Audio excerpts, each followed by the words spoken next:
Immediately go to the nearest room and lock and barricade the door. Stay low and stay quiet. I went to a somewhat typical high school, not in a traditional American suburb, but a more rural set high school. Some kids go to schools with graduating classes of like 500 to hell, even 1,000 kids. My high school had, I think, a little less than 200 kids in my graduating class. It was the kind of high school where even if you weren't friends with someone, you still knew them by face and name. Walking down the hallways, you'd know basically 99 of your peers, at least in your own graduating class. Coming from a quiet town, there weren't a lot of crazy news stories, really. It was pretty uneventful there. What we did for fun after school was actually go out and play sports and ride our bikes around and stuff like that. This was like 17 years ago, though, so I guess things may be a lot different these days for kids. Another thing I always felt that was unique about our school was that there didn't really seem to be any bullying for the most part. Like, at least, not the typical cliché movie-style bullying where kids are getting pushed into lockers or having their lunch money stolen. When I think back now, I can't really name a single kid from my graduating class who could be labeled as a bully. Sure, there were kids who just tease others, but nothing too serious. Of course, there were quiet kids in our grade, like every school has, but there was one kid in my grade who literally never spoke at all. I'm gonna just name him Luke for this story. He wasn't even a weird-looking kid or anything. He seemed pretty nice to people who went out of their way to interact with him. I shared one class with him, though. It was an elective that had kids from all 4 grades in it. Luke and I were juniors when this happened. This elective was a computer class, and back when this happened, the computer rooms in our high school were still rocking those big, bulky box computers. I remember the layout of this classroom. There was the aisle in the middle separating 2 columns of tables, and the 2 columns had 4 rows each. Each row had 4 seats, and each student had their own computer. This class wasn't full, so there were probably like 26 filled seats out of 32. Luke always sat in the second row, in the furthest seat to the left with no one next to him, as everyone else sat with people they knew from their respective grades. Unfortunately, not long into the semester, the seniors in the class started collectively picking on Luke.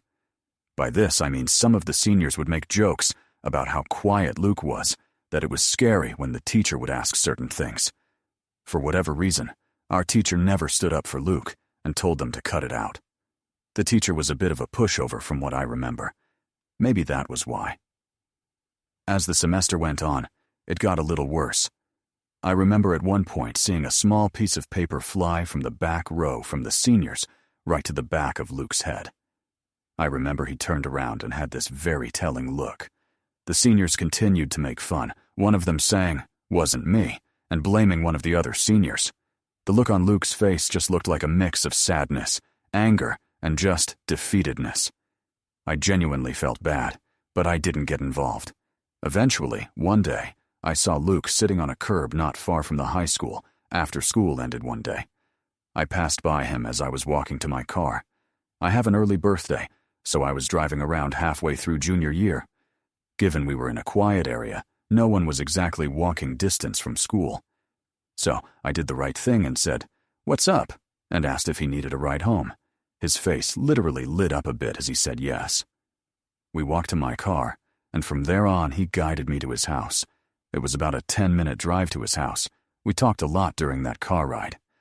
I told him he should just ignore the seniors in our computer class. I said they're a bunch of deadbeats anyway. He said they're not the only ones that he's sick of.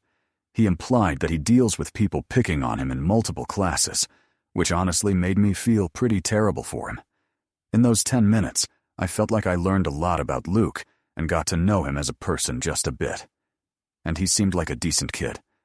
As I dropped him off, I made a comment to him about how close we lived.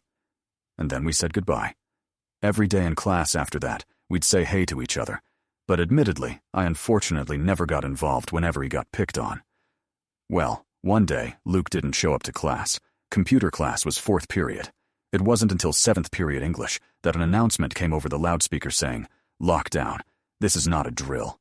I remember everyone looking around nervously, and I remember our teacher looking the most nervous. She ran to turn off the lights and told everyone to hurry to one corner of the room.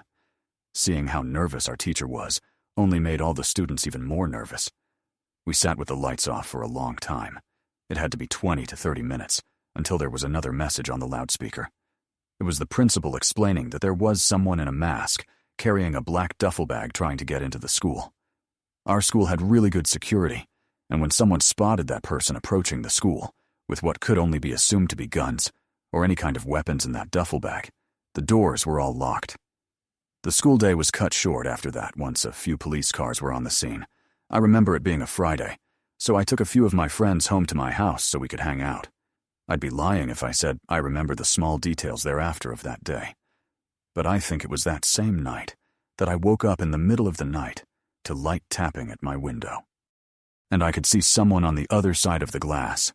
I started freaking out, and before running to get my dad, I took a closer look and then said, "Who is it?" I heard Luke's voice as he said his name. I felt like my heart dropped a second time. I went over to the window and lifted it just a crack. I said, "What are you doing? How did you find me?" And he said, "Through the window, I tried to do something bad." And it instantly clicked. I mean it. It instantly clicked in my head that it was him. Before he could even tell me, I said, "Was it you who caused the lockdown?" And he said, "Yes." I was scared to ask him what he was planning on doing. Instead, I asked him how he found me.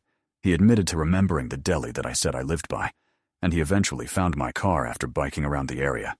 That explanation didn't make it any less disturbing. Luke asked me if he could come in and talk about what he planned on doing, and I said, "No, I cannot let him in, nor can I hear what he planned on doing."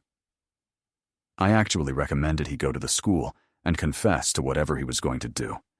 And when he refused to walk away from my window, I said, "Dad," really loudly, which worked in scaring him off. I went to my parents' room and woke them up to tell them. My mom was the one who insisted on calling the police. She was distraught. When a police officer eventually came, I had no choice but to tell the truth. I gave Luke's identity, and I explained that he had just come to my window, admitting to potentially almost doing something horrible at the school. Obviously, the police were already aware of the lockdown, so I believe police were sent to his house that night.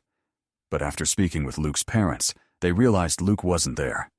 I believe it was the next day that Luke was either found or he just returned home, and police were still waiting there, and he confessed to what he told me. As far as our graduating class knew, Luke was charged with something like making a terroristic threat. I know he did time, and I know he's been out a long time.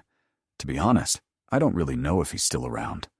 Part of me always wanted to feel bad for Luke, witnessing how loneliness and getting picked on can probably eat away at someone.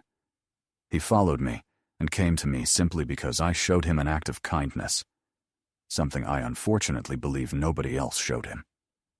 Still, the fact that he admitted to bringing a gun to school with a mask on, even if he didn't admit to intending on carrying out the implied threat, I can't fully believe he simply came to the school with a gun just to scare people. I think he for a split second had a horrible plan and got cold feet and regretted it. I just hope Luke eventually got the help he needed. This happened in 2016, back when I was in 5th grade. If you remember that year, you probably remember all the killer clown sightings that were happening around the country. At the time, it was all over the news and social media.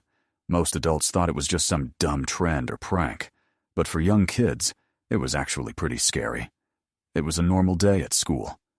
I went to an elementary school in a quiet suburban area where I still live. Nothing weird ever really happens here. It was around 1 p.m., I'm guessing, because it was closer to the end of the school day.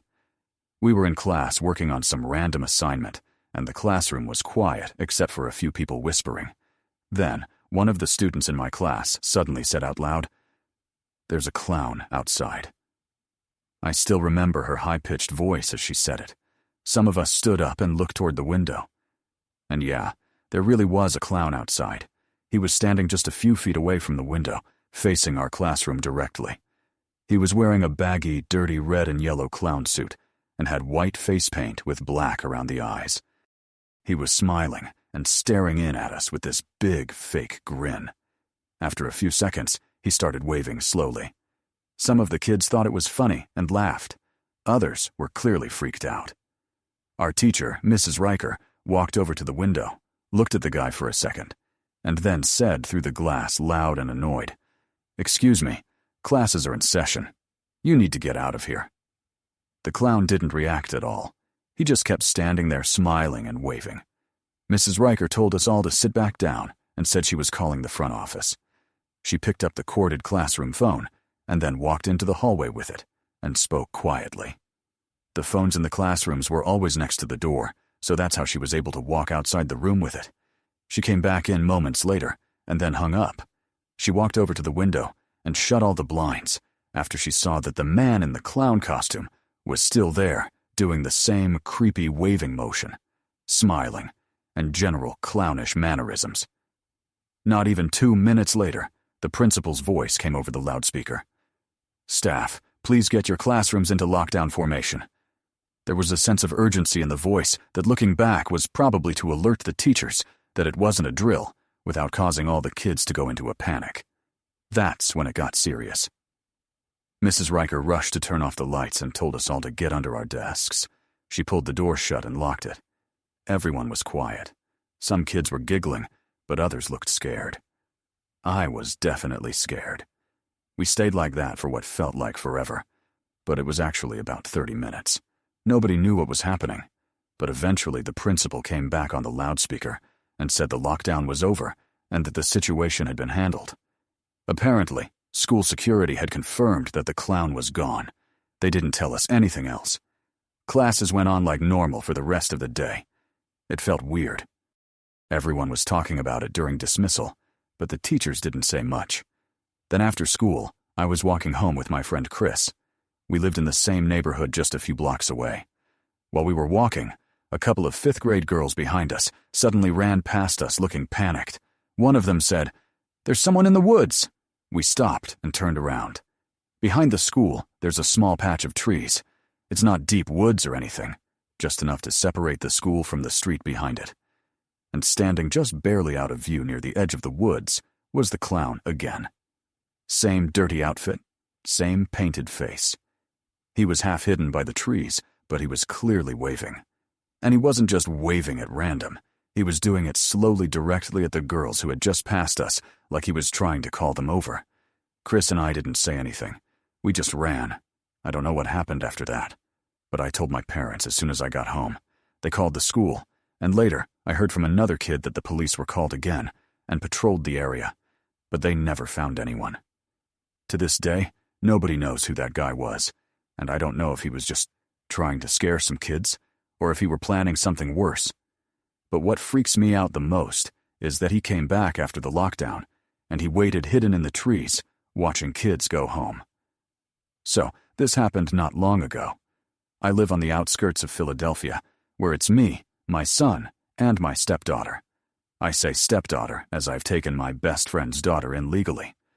Around 2016, my best friend Joanne was murdered by her husband. He ended up making national headlines and was convicted of 5 more murder cases. He's facing 3 consecutive life sentences with no parole. Now I'm a middle school teacher at my son's school. He's the year below what I teach. My stepdaughter is the grade above what I teach, so their classrooms are not far off from mine. This incident took place on March 30th, 2020, when the lockdowns were slowly taking place. Where I taught, the school was rather distant from anywhere. The next school was about 10 miles. The gas station was about 2 mi, and the nearest park was about 600 meters from where we were. So, we were one of the last schools to go into lockdown. Around midday of March, it was a normal heated Monday.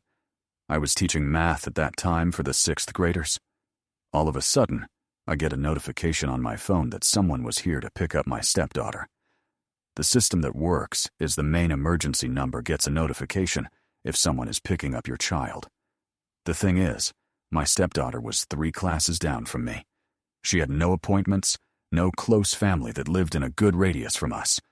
I replied that I'm here at school, and no one in a 10-mile radius is picking her up. This was sending alarm bells off left and right. They said that the person picking her up was her biological dad. The school doesn't have that type of information on file. A few minutes go by on the phone, and it's dead silent. The lady tells me she's going to call the principal and see what he wants to do from there. A gut feeling didn't sit right with me. I called my stepdaughter's classroom and asked for her to be sent to my room. Just as I hung up, I was back to teaching when my stepdaughter came into the classroom. Not even 10 minutes later, the lockdown siren went off. I had kids push desks to the door and barricade the windows, and everyone sat in the corner. I had a pretty good feeling on who this lockdown was about. We were in a lockdown for about 46 minutes at this point. My main concern was, how did he end up getting out? About 2 hours later, the lockdown was lifted, and I was escorted out by the police. I was further questioned on how I knew this man due to the CPS records. I said I took my best friend's daughter in and explained the whole story. The police informed me that how he had gotten out was a prison bus transporting inmates to another cell, but a car came swerving in and crashed into the prison bus, leaving 10 prisoners dead on the scene. 2 prison guards knocked out and 20 escaped. There were police already at our house waiting for the dad to show up, but he never did. When they heard the lockdown at the school, they knew it was one of the prisoners. If they had never gotten there on time, I honestly have no idea what would have happened. This happened during my freshman year of high school. I'm 21 now, and I still think about it all the time. I went to a public school in a pretty average suburban town. We did lockdown drills maybe once every couple months. So, when this one started, that's exactly what I thought it was, just a drill. It was a Wednesday, 4th period. I remember because it was Earth Science, and we had just finished a pop quiz. I was putting my stuff into my backpack when the loudspeaker came on and said, "This is a lockdown. Lock all doors. Lights off. Stay quiet." At first, nobody panicked. Our teacher, Mrs. Chen, sighed, got up, and locked the door like usual. She turned off the lights and told us all to get into the corner of the room, away from the door. Everyone was laughing a little and whispering like it was no big deal. But then we heard a second announcement. Same voice, but it sounded different, more rushed. "This is not a drill." I repeat, this is not a drill. That's when the room went silent. My teacher didn't say a word. She just motioned for everyone to stay down and keep quiet. I could tell even she was nervous now. She kept checking her phone, and we could hear faint, distant police sirens outside. A few minutes passed. Then we heard something from the hallway. Footsteps, slow ones, and not in a hurry like a cop or a teacher. Just one person walking. They stopped right in front of our classroom. We were all staring at the door. Nobody breathed. Then came a knock. Not loud, just a soft, slow knock 3 times. Nobody moved. Then the doorknob turned. They tried to open it, but it was locked, obviously. But they kept trying. Not aggressively, just turning the handle back and forth like they were checking. And then, a male's voice on the other side said, "This is just a drill.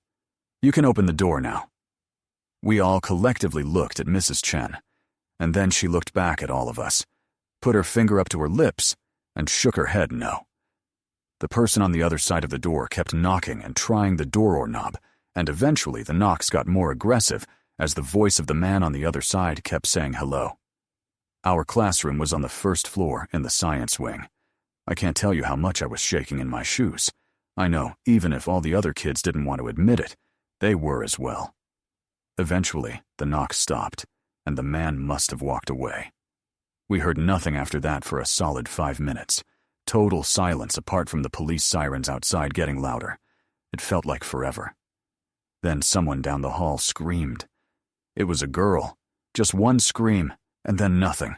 A couple of people in my class started crying quietly. Honestly, it was the girls. Someone whispered that they saw a shadow move past the little glass window on the classroom door on several occasions. Each time anyone spoke, even quietly, Mrs. Chen gave a stern but quiet shush.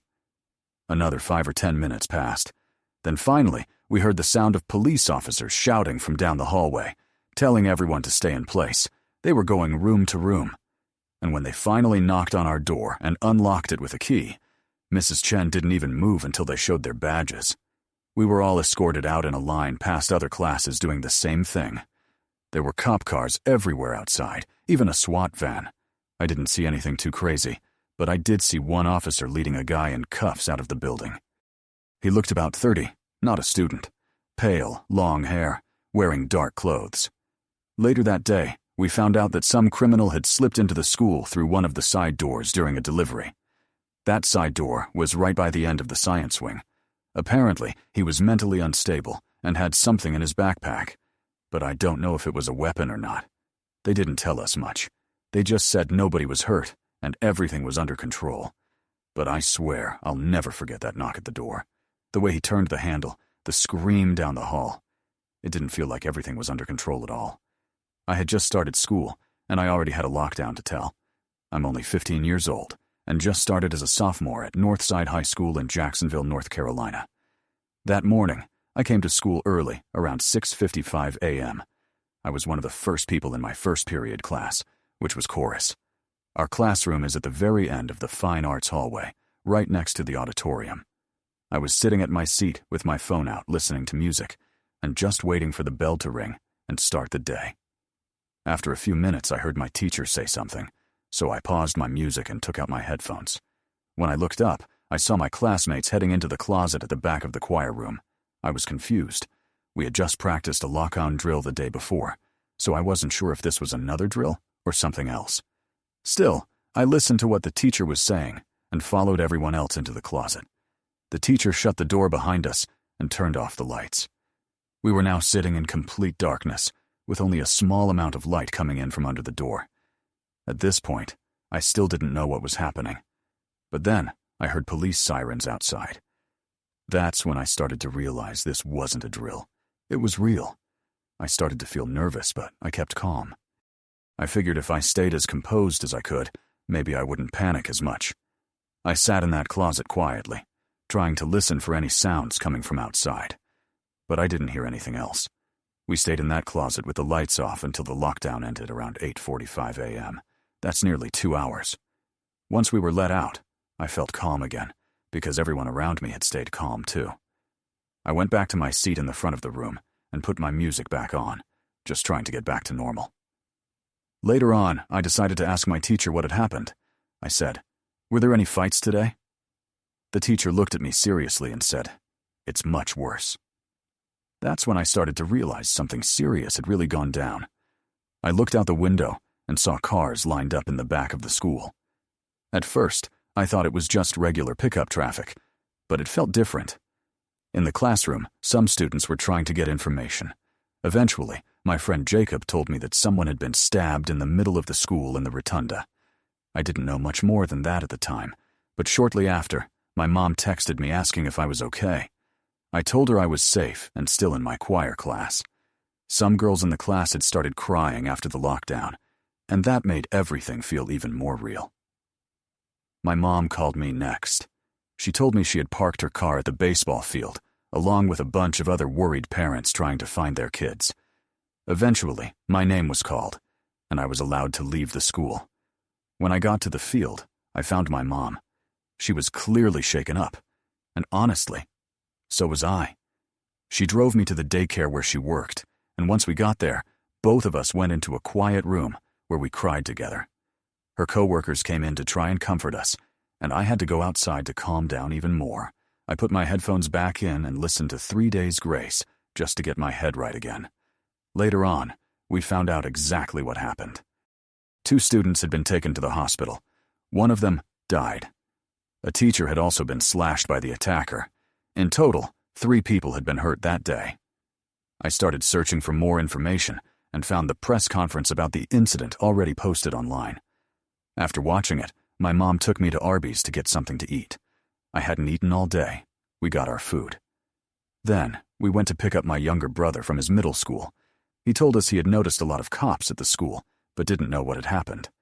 When we got home, I kept searching online for updates.